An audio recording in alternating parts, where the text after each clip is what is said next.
Welcome বন্ধুরা, আমরা প্রত্যেকেই জানি নিয়োগ দুর্নীতির বিভিন্ন অভিযোগে 2016 সালের নিয়োগের পুরো প্যানেলটাই কিন্তু কলকাতা হাইকোর্ট বাদ দিয়েছে।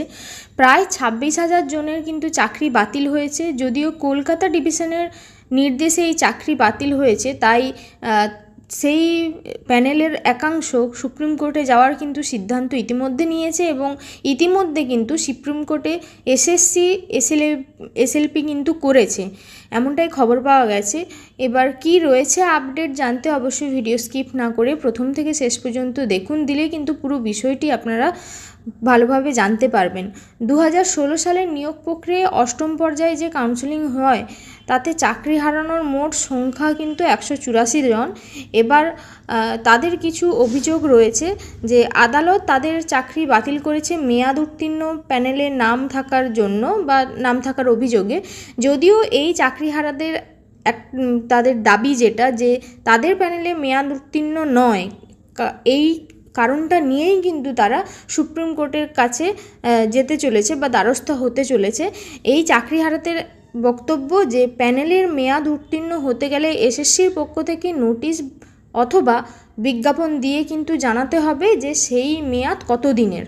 যদিও সেরকমের কোনো ধরনেরই কিন্তু নোটিশ ইস্যু করা হয়নি বলে তারা জানায় বা কোনো বিজ্ঞাপন দেওয়া হয়নি।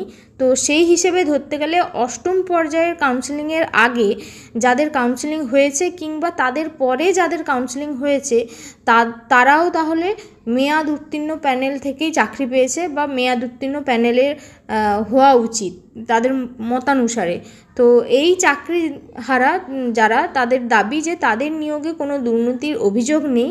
প্রাক্তন বিচারপতির আর.এন. বাগ কমিটির যে রিপোর্ট, সেই রিপোর্টে কিন্তু এই 184 জনের কোনো নামের উল্লেখ নেই, তাদের বিরুদ্ধে কোনো দুর্নীতির উল্লেখ নেই। তো সিবিআইয়ের রিপোর্টেও কিন্তু তাদের কোন নাম বা তাদের দুর্নীতির কোনো উল্লেখ করা হয়নি। সেই জন্য তাদের সঙ্গে যে ওএমআর শিটে রয়েছে, এর আগে বিচারপতি অভিজিৎ গঙ্গোপাধ্যায় সিঙ্গেল বেঞ্চে এই প্যানেলের 3 জনকে কিন্তু চাকরি দিয়েছিলেন। ফলে কিসের ভিত্তিতে তাদের চাকরি বাতিল করা হচ্ছে, এই বক্তব্য নিয়েই কিন্তু আগামী সপ্তাহে সুপ্রিম কোর্টের যে স্পেশাল রিট পিটিশন ফাইল সেটা কিন্তু তারা করতে চলেছে এবং এর সংখ্যাটা 184 জন।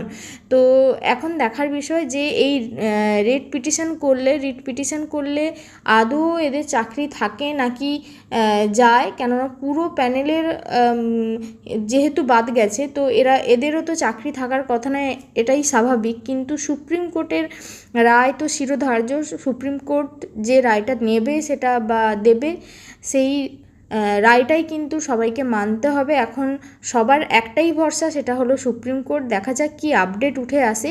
এই ধরনের বিভিন্ন আপডেট পেতে, বিভিন্ন নিয়োগের বিজ্ঞপ্তি পেতে অবশ্যই আমার চ্যানেলটিকে সাবস্ক্রাইব করে পাশে থাকতে পারেন। আজকের মতো এখানেই শেষ করছি, ধন্যবাদ।